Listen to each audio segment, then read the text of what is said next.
Hey everyone, welcome to Our Small Footprint. My name is Nyssa, and if you're new here, we are a large family living off-grid in Australia. I have to plan my monthly shop, so that's what this video is about. People like to see how I do it and things like that. I'm actually sitting inside, which is unusual for me, rather than in my outdoor kitchen, purely because Darryl and the three small boys aren't here at the moment. And the two bigger kids are hanging washing out for me. So I thought I'd come in here and do this. And I think they've got dishes to do as well. So I thought I'd come in here and get this done, since I have a much better backdrop now in here than I have for a long time. This backdrop is going to benefit me in a lot of ways for anything that I decide that I might want to expand into, like we were talking about the podcast and all that sort of thing. Though I may need to be able to screen in front of me off or something. If I'm doing it while other people are around, I don't know, we'll see how we go. But there's no one else around at the moment, so I thought that I would do this here rather than sitting in the outdoor kitchen for this particular thing. Though I will take photos that I'll pop up in here as well, because we always discuss the way it works. So, as a family, a large family living off-grid, we moved to lengthier groceries. When we first moved out here, we were doing groceries fortnightly, just in Toowoomba, which is about an hour and a half away. But I was finding that I was spending sort of just too much money. I was spending like $1,000 a fortnight on groceries, which we just did not have. And we still seemed to be lacking on some things that we needed. So I needed to figure out a way to make what we bought last longer. And part of making it last longer was just going shopping less often, buying a similar amount of stuff, but knowing that it had to last longer, and being more mindful and learning that you don't have to eat it all just because it's there. It was a mindset thing that really needed to be done more than changing the way we bought food as such. So we started that with extending the groceries further out, and I was doing them further apart and just using Costco as well, which was an extra hour trip onto the hour and a half to Costco and come back. What we found though was that we were having trouble with fresh fruit and produce, and we were having to buy it through Coles and Woolworths and that. There was a couple of fruit and veg shops in Toowoomba, but none that really suited. And so we were having trouble with keeping fresh fruit and veg and things like that going long enough, and storage purposes. So we extended to going into Brisbane because we tried a couple of different fruit and veg shops. The one that I've stuck with for a long time now and highly recommend is Mega Fresh at Browns Plains. Adam is wonderful and treats me really well, helps me out with buying things by the box full, but their produce is always top notch. Now, by going there, we were improving the quality of our food and because it was an improved quality fruit and veg, it was cheaper because we were buying it by the box from a fruit and veg rather than from a grocery store. But it was also the quality of it was so much higher that it was lasting so much longer. But by going all the way to Brisbane, it extended the trip quite a lot. So what I then started doing was staying the night at Mum's, because she lives in Brisbane, so that I could do stuff on the way down, stuff on the way back, and that sort of thing. It sort of has changed from that point there, because we dragged it out from being 4 weekly to 6 weekly, because it's a significant trip. It's a lengthy trip. But to do enough groceries to last us for that length of time, it took more than just the 2 days. It took more than just the one night stay. So what I was doing was going down and staying for 2 nights, so that I had 2.5 days sort of thing to get everything done. And I'd do all the standard grocery store type stuff on one day, and then the next day I'd do the fruit and veg and Costco and stuff on the way home. And that has worked really well. So we dragged it out to sort of 8 to 10 weeks, and part of that was cost factor. We had to be able to afford to do the trip because there was the petrol on top of the actual groceries. So that was creating more cost of the groceries themselves, because it was an added cost, the travel and things like that on top of it. But it was also being able to get enough cash together to be able to do the shops. So it ended up that we dragged it out to sort of 6 to 8 weeks, and then 8 to 10, because we just didn't have the funds to be able to do it more often. We needed to make it stretch. We needed to only spend the cost for travel in that longer period of time once, 6 times per year is what we were doing for a bit there. We have, to a degree, more disposable income again now. Part of that is YouTube is more consistently earning. Part of that is that Darryl and my D&D conversion work, we have become more well-known, or he has become more well-known. I'm just in the background. And so therefore we're getting more consistent work through that. And little side hustles throughout the thing, Thermomix sales as well as product sales when I get them done. And all just the sidelines, affiliate market, like that we get some money from affiliate sales through Amazon. It's very minimal. It's like $20 a month, but hey, $20 a month is more than what we were getting when we weren't getting it at all. So little bits of commissions from all over the place. Anyway, the income that we are earning now is a little bit more reliable and has allowed us to bring the groceries a shorter distance apart again. And that gives us the ability to have more fresh fruit and veg available because we don't have to make it stretch for the 6 to 8 to 10 weeks and store it appropriately. Now, we only recently pulled it back from the 8 to 10 weeks. And the last couple of shops have been about 6 weeks apart. And I've found that we've got an abundance of things at the moment because I've probably been overbuying because I'm so used to buying for 8 to 10 weeks. So as we go through these lists, you'll see that there's some things that we really don't need and normally I would buy every shop. The other thing is that in winter, fruit and veg and stuff lasts longer than it does in summer. So perhaps I should have kept the length of them pretty consistent over the winter and then brought it shorter in the summer. But maybe by doing it now, we'll get a backup of a lot of the stuff that we need the backups of, and then we'll have more money in summer to spend on the fruit and veg and things like that that are in abundance in those months. We'll have to wait and see. It's all a learning curve, all a play by ear and things like that. So to consistently be able to track what we do and don't use, we have to keep a fairly strict inventory of what we use and how much we go through in certain periods of time.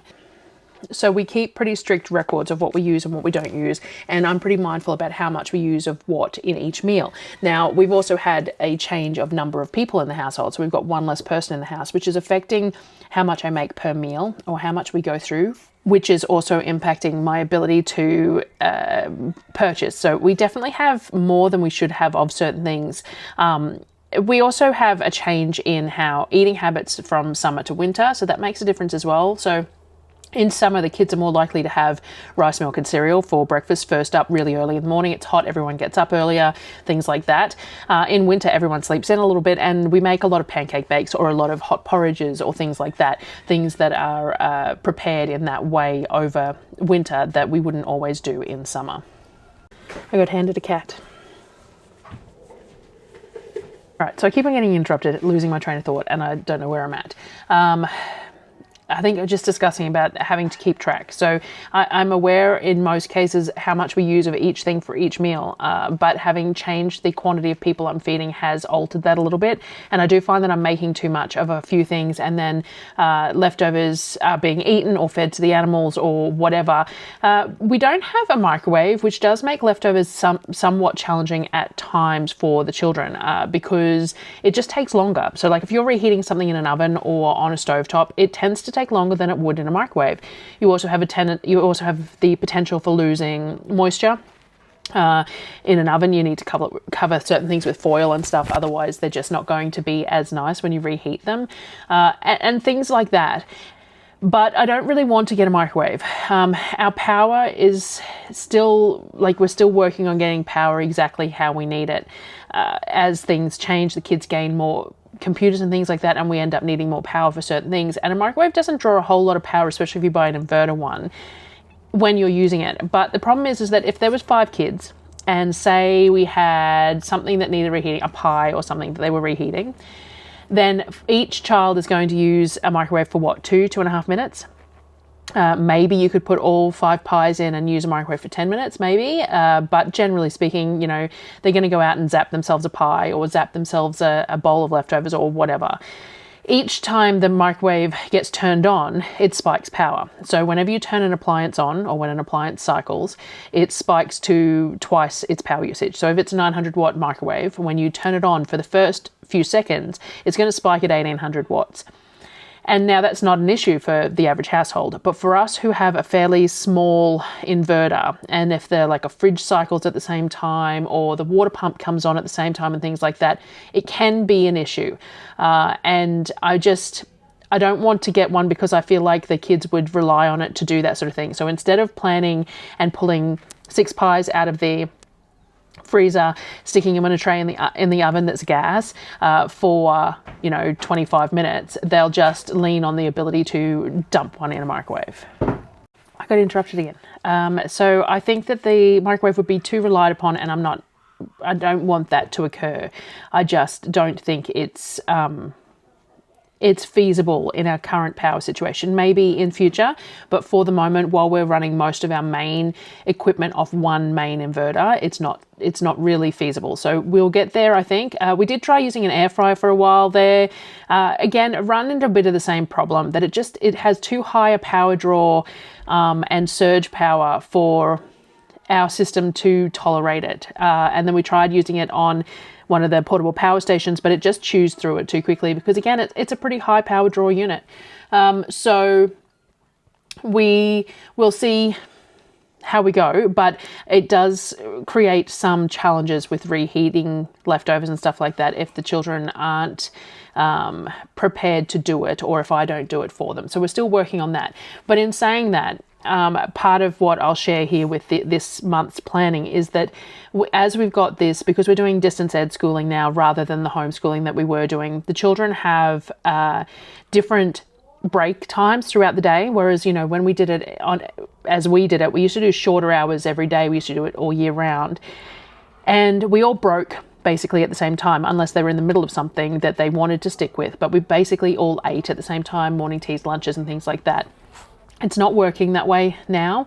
Some kids start later of a morning, so they're eating breakfast at different times. Some kids have classes right up both sides of lunch and some don't. And lunch is sort of scheduled at like 1 p.m, which is later than we would normally do lunch.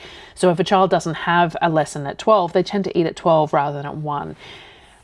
So I'm doing a lot of things that prep stuff for them that they serve themselves. And we've done a few different things, like this morning it was breakfast, actually. The kids, Sonnet asked what she could have. She didn't want cereal, things like that. And I suggested that she cook some noodles. So we've got like the Chang's dried instant noodles, just that you buy in bulk, that I actually have 2 packets left in the cupboard. So I probably don't even need any more this trip. And put them in a pot with a little bit of water and a little bit of vegeta or chicken stock or bouillon of some sort, and then simmer it until the noodles are cooked, and then just crack an egg into the pan, simmer it over the noodles and eat it like that. So she had that for breakfast this morning because she wanted something savory for breakfast, which is perfectly acceptable in our house. So that sort of thing is stuff that they will prepare themselves when they have the break time to do it. I'm going to try and do some more of the I'm going to try and do some toasted sandwiches. I think I'm going to buy some high fiber bread. I bake a lot of our bread that we eat fresh, but it's really hard to cut it thin enough for things like toasted sandwiches for freezing purposes and stuff like that. So I think what I might do in the shopping trip is buy a couple loaves of some high fiber bread and pre-make some toasted sandwiches that can go in the freezer. We've got the stovetop Jaffle iron thing, so they can use that to heat them up. And we've been meaning to do English muffins, so I bake my own English muffins. They're far too expensive to buy. Even they're half price at the moment. It's still $3.10 for 6 of them. Now, I think I worked it out. It was like 20 cents or something per when I make them myself. So I'm definitely going to make my own English muffins, but then might do some bacon and egg and things like that, and then wrap them and freeze them as well. And then the kids can just heat them the same way in that toaster, the stovetop Jaffle iron type thing, or wrapped in foil in the oven and then toasted if that's what they want, however they want. That's what we're going to try and work out this trip, over this new schooling situation and the kids getting a bit older, and things like that. It's another reason why some of my content's going to pivot slightly, because I may not be cooking 3 meals a day. I might be doing more bulk prep and then the kids help themselves. and then just cooking the other stuff. So we'll see how we go with that. But anyway, so to be able to shop only 6 to 10 weekly, whatever it ends up being, I have to keep a pretty good inventory and understand what our family eats and what quantities, how much is used per meal. Like, you know, if we use 500 grams of pasta in a meal and that serves as dinner and leftovers for a couple of kids, or the udon noodles, we use 2 packets of that per meal, things like that. I have to be aware of that so that I know the quantities that we need. And therefore I keep records. So let me rearrange the camera. So to keep track of what I'm doing, I have a couple of different things. I have this little planner that I have designed, and basically it's only to the point where I can use it. I haven't been able to finish it in a way that I could share it as a planner. And I've been doing this for like 18 months now, and still I got it to a point where I could use it, and that's as far as I got. But anyway, I have this little planner and I set it up for each month, and then each month I have a few different sections that I tend to use. So like I have, depends on the month as to whether things get filled in or not. Sometimes I just don't need them, sometimes I do. But I generally, at the top, I have some requests, plans, and miscellaneous. This is things that people have asked me for. So people within the household might have asked me to do. I generally have a little section for meal ideas here and things that I'd like to plan to do. So especially if they need something in particular. So like I'd really like to do some sausage rolls this month. I don't have any pork mince, and I needed to check my puff pastry. I've got 2 full packets of puff pastry because I didn't use any this month, so that's fine. The kids requested some lumpia or some spring rolls, so I need to buy some spring roll pastry, and again I'll probably use pork in that. And the dumplings and the wontons, the ones that I made, were really, really well received. They froze really well, and we reheated them, we boiled them and fried them just recently for dinner, and they worked perfectly. Again, something that the kids could pull out to have with their noodles really quick. Like if they were boiling up some of those instant noodles in a pot with some of the bouillon, they could just throw a couple of wontons in there to boil up as well, and they could have wontons in their noodles. Another super simple thing to do. So those 3 things I really want to do. Again, English muffins for freezer and toasted sandwiches was something I was thinking about that I might do for the kids, because I'm looking for some simple self-serve hot meals. So I've got the instant noodles and ramen listed there too. I know that I want to buy some more shredded parmesan, because those onion rings in the parmesan that we made the other day were really, really good. And I know that I checked all the different prices of shredded parmesan last trip, and Aldi is the cheapest. I also definitely need some bacon, because I need it for the English muffins and general usage. Now, I was doing some research on bacon because I pulled one up to see what the pricing was at the moment, and noticed that it was only 15% Australian, and I was curious if there was some like Australian pork bacon, and there is, but it's like $30-40 a kilo. But it's an interesting thing that all our pork is exported and then we import it back in as bacon. But anyway, we do need some bacon, and I know that I need to go to the Apple store this trip as well. I need to take one of our Macs in to be looked at. And then I have this section up here that I normally use for half price items. So Coles and Woolworths have half price every week. Their specials run from a Wednesday to a Tuesday. So generally speaking, I go down on a Wednesday, which means that if I want to access the specials that finish on a Tuesday, I need to do them as a delivery or a click and collect that is processed by the Tuesday. But if there's stuff that I want on the Wednesday, then I can't order it until Wednesday, so I have to go in. Now, the catalogues that start on Wednesday don't come out until 5 p.m. tonight, so I haven't looked at them yet. I've only looked at the half price for last month's that needs to be ordered in the online shopping that I will do tonight. Generally speaking, I do a top half, which is the current ones up until the Tuesday, and the bottom half is stuff that's Wednesday onwards, if there's anything that's particularly interesting. So all I've got written here at the moment is that half price at Woolworths until Tuesday. They've got Oreos half price, and the kids asked for some more Oreos. And they've got a new syrup, a quarter past syrup. They're flavoured syrups. They're from New Zealand, that I thought would work really well for the kids' Ninja Creamy ice creams. They've got one that's a caramelised banana. So I thought that with the new banana powder might work really well. So they're half price at the moment, so I'm going to grab them. So I have those things here. I also have a second set of pages. Again, it depends on what I'm doing each month as to how much of this gets used. I have a few extra shops that I tend to shop at. I used to do all my toilet paper and stuff at Big W because I got a 10% discount each month, but they've stopped that 10%, so I don't always go there. Kavik, his computer keyboard is playing up, so I probably need to go to Kmart to get him a new keyboard. Bunnings and stuff, we need some Avery mesh, some Loctite super glue, a hose clamp for our rural piping, and I need a butane refill. But I think Darryl's going to Bunnings today, so he can probably do all that for me as well. Any miscellaneous stuff. I did decide too that I'm going to try the kids on so Coles has its own brand of cheese that Darryl and I buy in a block. It's really nice, but they also have sliced cheese, processed sliced cheese, and they have one that's light cheese, which has less dairy and everything in it because it's got fillers in it instead, but it would probably still be really nice on like a toasted sandwich or a toasted English muffin. I make cashew cheeses and all that sort of thing. None of them work quite the same way as a sliced processed cheese on a sandwich that you're heating. And if the kids are tolerating dairy okay, maybe one of these slices of cheese on a toasted sandwich a day or every second day will be something that they tolerate as well, and we'll just give them that extra bit of yummy. So I'm going to give those a go. They're not particularly expensive, and I think it might be worth a try. The other thing I do is our inventory. So every month I fill this in, which means that I get a snapshot of the previous months as well, the previous grocery drop. And so I come in, I've got the previous one saved, I've got this one. I delete out the have and the need columns, and I start with the bases from the previous one. So I have a list of all our standard items that we use, and I have a column in the middle, and this is the base amount that I like to have in my tub at the beginning of every shopping period. So from when I unpack all my groceries and put it all in my tubs, and I'll get some photos of the different tubs that I use, then this is how much I like to have to start our period off. This is going to last theoretically 2 shopping periods, so sort of 12 weeks or up to 20 weeks was what it used to do.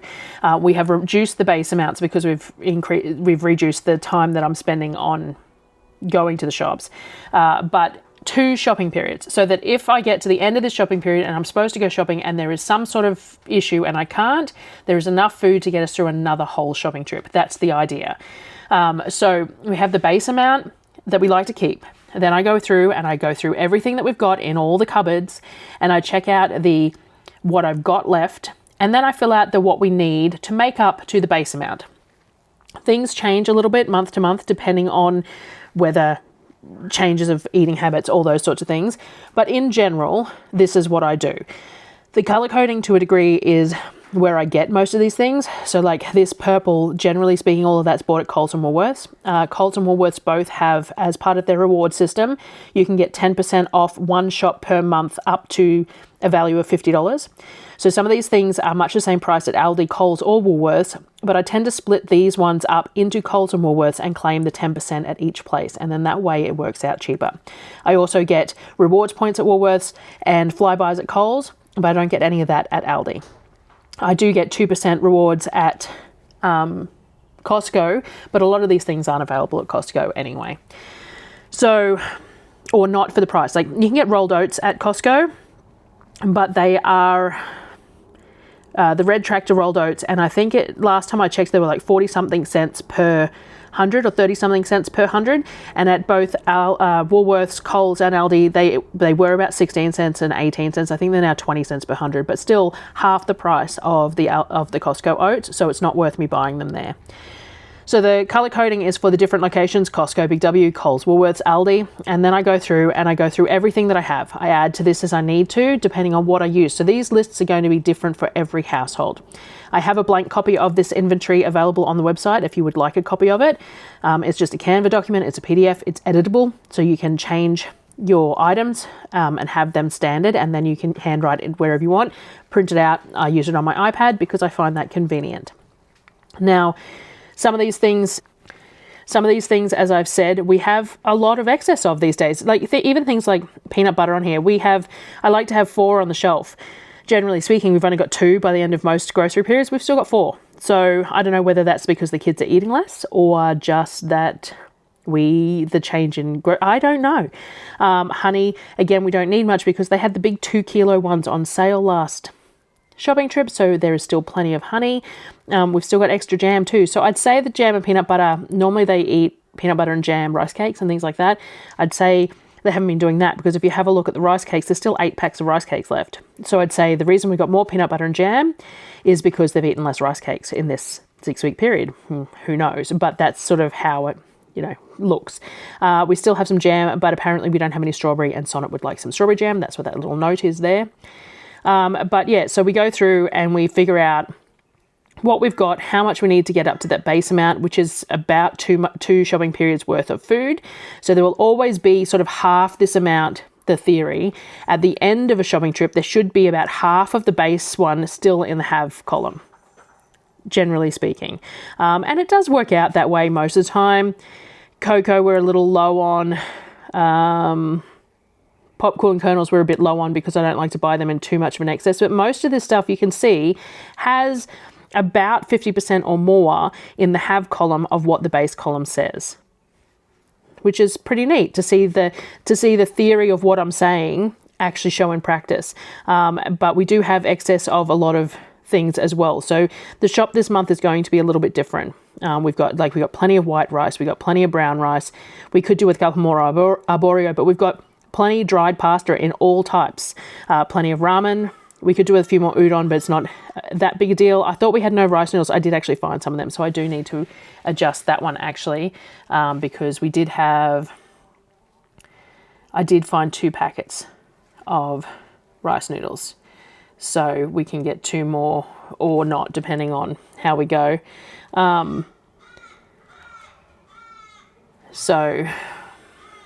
Yeah, so as we go through, I go through all of these things and I mark it all off and I make the call and I make my lists from there.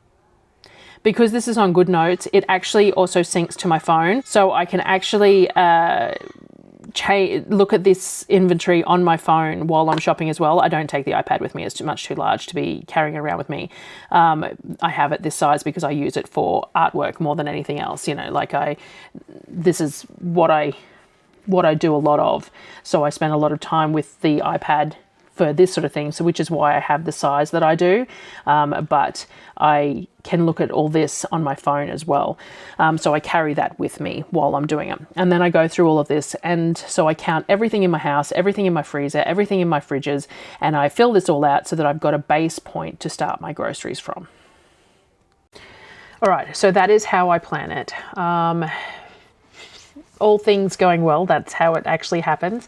So what I've got to do this afternoon or this evening is get my Coles and Woolworths online orders done.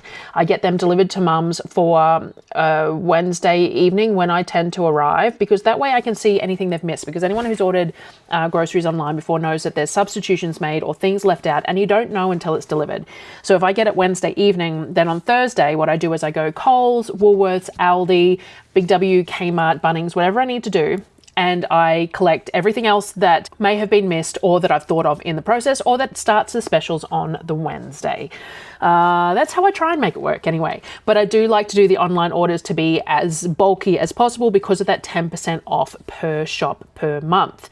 So you can't build that up. So I have to do an order. So I try and do one large order through Coles and Woolworths each month that I use, and then I take the 10% off, and that's the 10% used for the month. So even if it's only a $200 order, you're only getting $20 savings.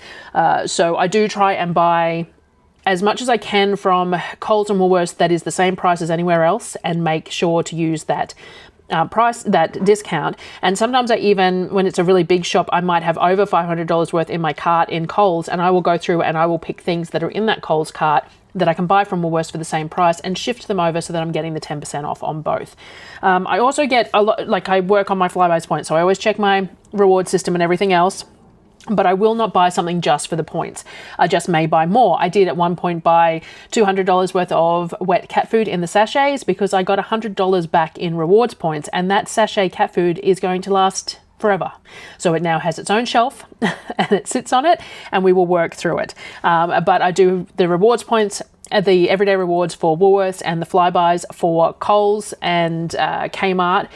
Coles, Kmart, Bunnings, they're the main ones that I use the Flybuys for. And if you click and collect at Kmart or Bunnings, if you go in and purchase rather than purchasing online, you actually get 5 times the Flybuys points as well. So I tend to do a Kmart shop on the grocery trip rather than delivery, because I get free delivery as well through OnePass. But if I collect it, if I go in person and grab it, I get 5 times the Flybuy points. So sometimes it's worth doing that as well.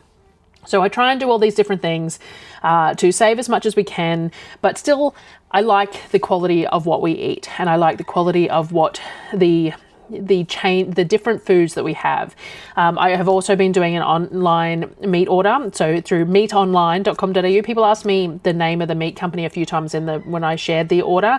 I don't think I clarified that I'm not just saying a meat online order, it's through meatonline.com.au. And so we've been doing that lately and trying to swing like one every 2 months or whatever that covers sort of 2 shopping periods. I will see how I go, because I'm trying to decide. I might not take the trailer. I might take the new car, take the cargo net out of it, and fold the seats down and try with just like one esky and filling the rest of it. I'm not sure how it'll go. But it would be really nice not to have to take the trailer. And if I'm shopping more often, then it might be feasible. It might not be either. I don't know. I have been looking. So the big trailer that we bought, it's a very large trailer. And the idea was that we were going to turn it into a cold room. And the plan was that I could go and shop, fill it while shopping, bring it home, plug it in, and we'd have a cold room with all the stuff that I bought in it that could sit somewhere until we got it used, especially fruit and veg and things like that in summer. Now, we bought a welder, and we're intending to create framework and cover it in cold panels and things like that, and discovered that our generator is not capable of running a welder.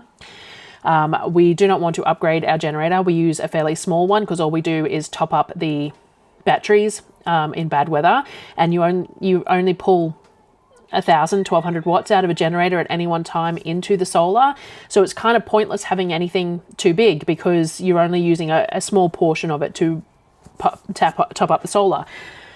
Yes, having a large one. We did have a large one when we first moved out here. We had an 8 kVA because it could run the entire house on the generator before we got all our solar sorted. But we now have multiple points that we can use to plug certain things in if we need to, and we just don't need that large a generator. So it's more cost for maintenance, it's more cost for fuel, it's more cost to buy it.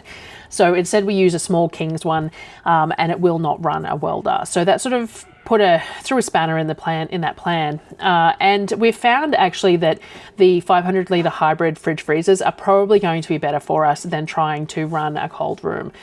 So we would probably be better off purchasing another 500 litre chest fridge to use that maybe is turned on when we get all the fresh fruit and veg, and then maybe halfway through the month when we no longer need the fridge, it's turned off and kept clean for the next one.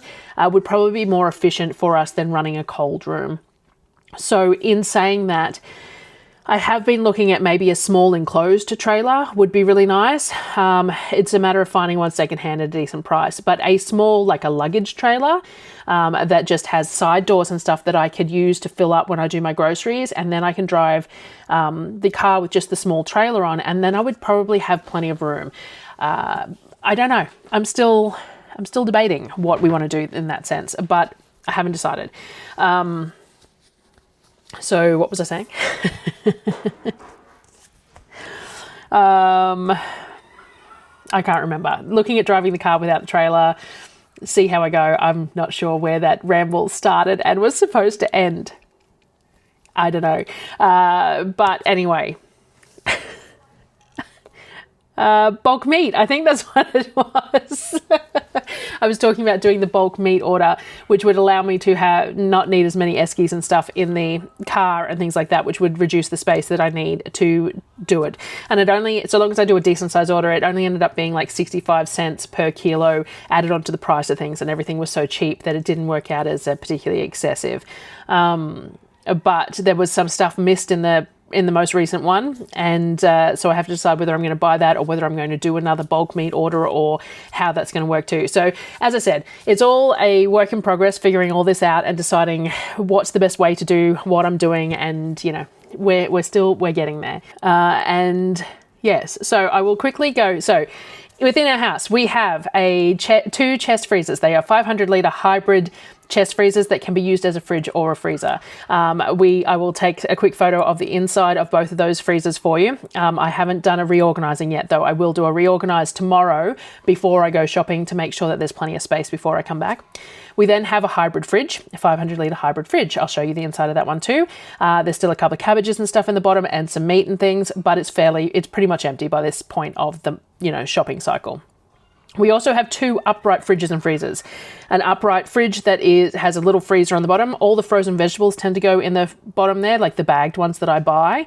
Easy access for dinners. And the top of it is used for mostly open things. Open sauces, open jams, open cordials, open, all those things that you need to have upright, not tipped over anywhere, easy access, everyday access stuff. There's a tray full of apples in the bottom of it and all that sort of thing. The upright freezer is used for things that you want to sit flat. So like the smoothie pops and things like that, because it has shelves, they sit there. The pastry, the Ninja Creamy jug, pots and all that sort of stuff go in the upright freezer, because then it's got shelves, we can flash freeze stuff flat, things like that.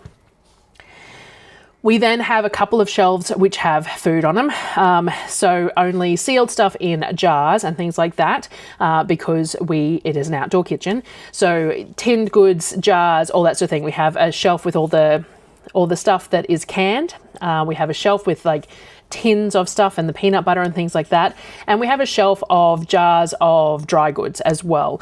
And they are those three sets of shelves are the main food storage shelves. We then also have totes. So we have these big black yellow totes that have things like all our dried pasta, all the kids' corn chips and all that sort of thing, and all the dry goods that are in packages, the wraps in packages that things could chew through, are all enclosed in the totes. We then also have food grade barrels. These barrels are from Bunnings and they are 35 litre white barrels with blue lids. They have a screw top lid, they are pest proof, they are food grade, all that sort of thing. And that's what I store my flour, my rice, my sugar, all that sort of stuff in. Now, the problem with that, I just had to change my thing and now my camera's sitting crooked. Now, the thing with that is that we have those scattered over the entire space. So the dining, that we have 2 kitchen spaces, and the top of the house and everything else, everything is scattered over all those spaces because we don't have a closed-in kitchen yet. So still something that has been on the cards for a very long time to try and get finished, and we're just not there. One day, it'd be really nice, but... so these things are scattered in spaces that are suitable for them to be, and we have dust and dirt because it's an outdoor kitchen, so everything is sealed in jars or whatever else, but the jars sometimes get dirty. The shelves, we clear the shelves off, wipe all the shelves down, wipe all the jars down, put them back very regularly, but I do get comments all the time that hasn't been cleaned in a really long time. It just pretty constantly always looks like that, and there's not a lot I can do about it. I can clear the shelves, wipe the jars down, pull them off, and a week later it could look like what it's been there, like if it was a standard house on an outdoor desert style situation like we are. It might take months to look like that in your house, but in our house it's not very long at all. And that is something that you have to come to terms with living off grid the way we do. You either get over it or you create processes so it doesn't happen, which we just haven't got to getting anything done. Enclosed cupboards and things like that, one day maybe, but for the moment this is what it is. So yeah, that's how I plan my monthly grocery trip. That's the plans for this month. Hopefully it all comes together. I will do a shop with me as I do it, though I'm not very good at it, so we will see how that goes. I dislike filming in public. I am pretty bad at it. I also just forget to film. So I go through and I've done half a shop and then I go, I didn't even turn the camera on. I just get in there and get it done and then forget all the rest of it. So we'll see, but I will try. And then otherwise I will be back on the weekend with all the actual shopping. I did film a whole bunch of what we eat in a week over the last like 2 weeks, except that I don't think I've even got a week's worth of meals in it. So I will sit down and have a look at that as well, try and get that out. But otherwise, I will see you on the next video. So thanks for watching. Any questions, as per usual, put them in the comments and I will try very hard to get back to you. And we will keep on keeping on. See you later, guys.